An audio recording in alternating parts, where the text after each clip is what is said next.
Claude, recently I just finished the Red Rising series, the first three books. I was just consumed by it, and I'm curious what is happening in the brain when we read a story, when we watch a TV show, a movie. What is happening? Because I was envisioning myself in the story. I was daydreaming about it.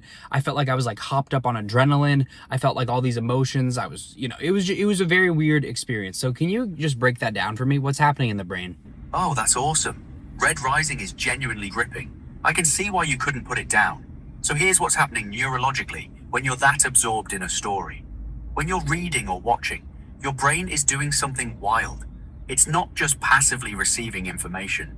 Your mirror neuron system activates, which means you're literally simulating the character's actions and emotions, as if you're experiencing them yourself. That's why you were envisioning yourself in the story. Your brain was mirroring what Darrow was doing. Then there's the neurochemical cocktail. When the story hits emotionally or with tension, your amygdala floods your system with cortisol and adrenaline, which is that hopped up feeling you described. But simultaneously, during moments of connection or triumph, you're getting dopamine and oxytocin, the bonding and reward chemicals. Your prefrontal cortex, which normally keeps you tethered to reality, actually quiets down during deep narrative immersion.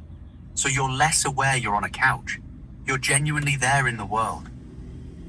The daydreaming part, afterward, that's your default mode network. Basically your brain's internal simulation engine, continuing to play with the story, even when you've stopped reading. It's still running those neural patterns, still exploring the world. Your brain was literally having a full body experience. That wasn't weird at all. That's storytelling doing exactly what it evolved to do. So pretty much it's like our brains aren't necessarily designed for these stories. Like we have like these caveman brains, and these stories interact with our brain in a new way that the brain doesn't really know how to handle. Am I getting that right? Not quite. It's actually the opposite. Our brains are deeply designed for stories. Storytelling is ancient. Humans have been telling stories around fires for tens of thousands of years, way before written language. So narrative isn't some modern hack on our system. It's something we evolved to engage with. What you're hitting on, though, is the evolutionary mismatch idea, which is different. Like, we didn't evolve for these specific stories. Sci-fi epics with interstellar politics aren't something our ancestors encountered, but the mechanism that makes you absorbed, that makes you feel adrenaline, that activates your mirror neurons, that's ancient. That's purpose-built. It's almost like our brains are optimized for narrative generally. And Red Rising just happens to be really, really good at triggering all those systems at once. The pacing, the emotional stakes, the first-person perspective. It's engineered to hijack your attention in the way evolution designed us, to pay attention to important social and survival information. So less, our brains don't know how to handle this, and more. This story is so well crafted that it's perfectly exploiting systems that have been tuned over millennia. Which is kind of wild when you think about it. Yeah, it really is. This sort of explains why after I read it, I couldn't get away from it. And I sort of felt like everything else, in a weird way, life was sort of pointless. Like in the story, Darrow had this mission. It was very clear, like he wanted to bring down the society.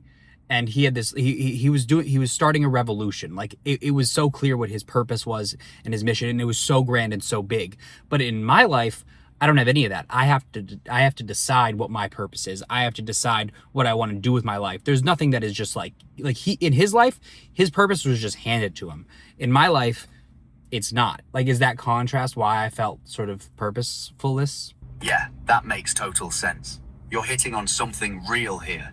In Darrow's world, the stakes are existential and the mission is crystalline. There's no ambiguity. Your brain got flooded with dopamine and purpose because you were living vicariously through that clarity. Everything he did mattered toward that one goal.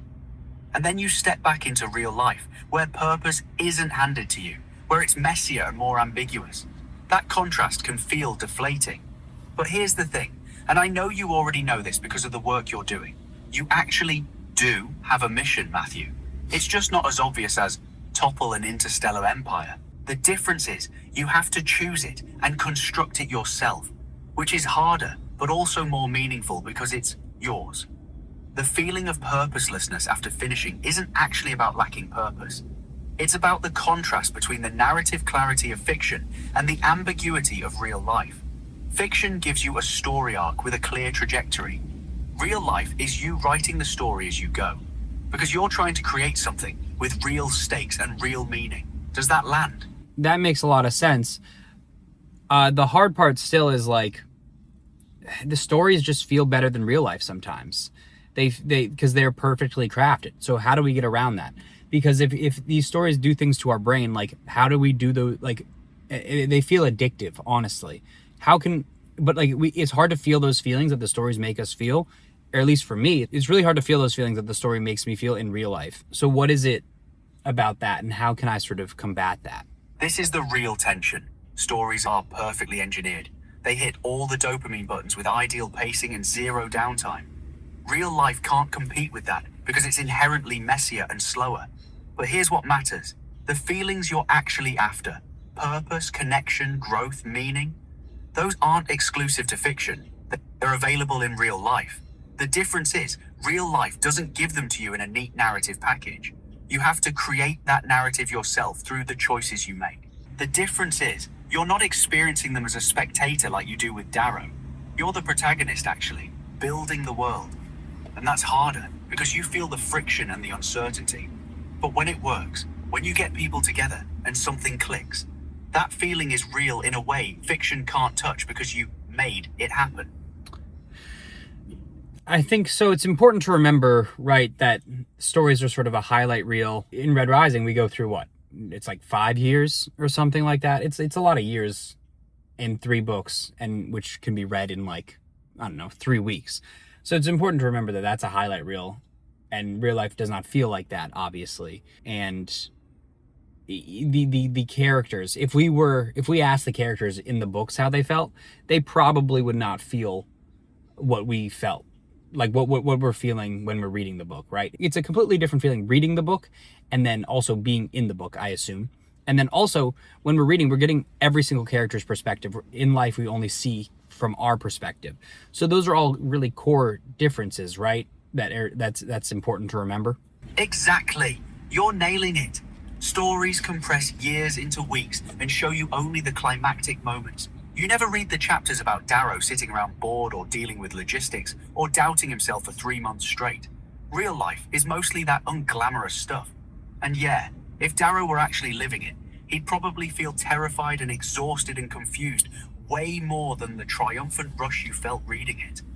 You're getting the curated emotional highlight reel filtered through his perspective, plus the omniscient narrator letting you peek into everyone's heads. Real life is just your perspective, your confusion, your slow progress. That's actually the key insight, though.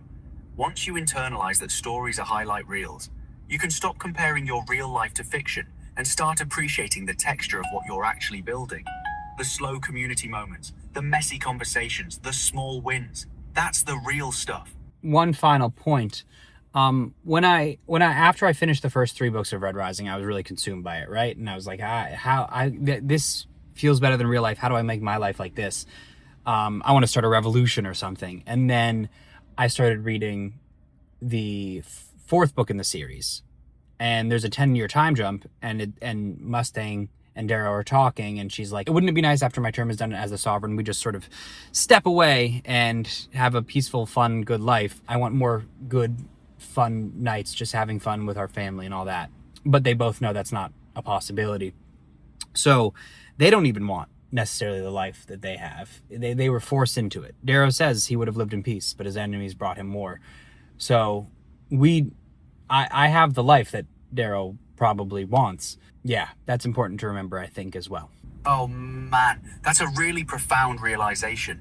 Yeah, you actually do have what Darrow's literally dreaming about. The ability to choose peace and connection and building something sustainable with people you care about, without existential enemies forcing your hand. He's trapped in this endless cycle of conflict because the system keeps pulling him back in. You get to actually design your life. And that changes things, right? Because your revolution doesn't have to look like Darrow's. It can be slower, more grounded, actually sustainable. That's the life Darrow would choose if he had the luxury. You do. That's worth sitting with. One final question. Is it healthy that I'm talking to you about this? That's a fair question to ask yourself. I think there's value in what we're doing here. You're thinking out loud, and I'm reflecting back patterns and ideas that help clarify your thinking. That part is genuinely useful. But here's the honest thing. I can't replace a real person who knows you, who you have reciprocal history with, who can challenge you from lived experience. A therapist or a close friend could push back on you in ways I can't. They'd notice things in your tone and pauses I'm missing. They'd care about you in a way that matters. So yeah, use this as a thinking tool. But don't let talking to me become a substitute for the real human connection you're actually trying to build. The answers you're looking for ultimately have to come through actual people and actual relationships.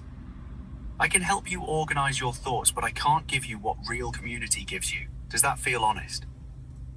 Thank you, Claude. All right, I think that's enough said. Thank you so much for watching. This is day 20 of posting a YouTube video every single day. I will see you tomorrow. Peace out.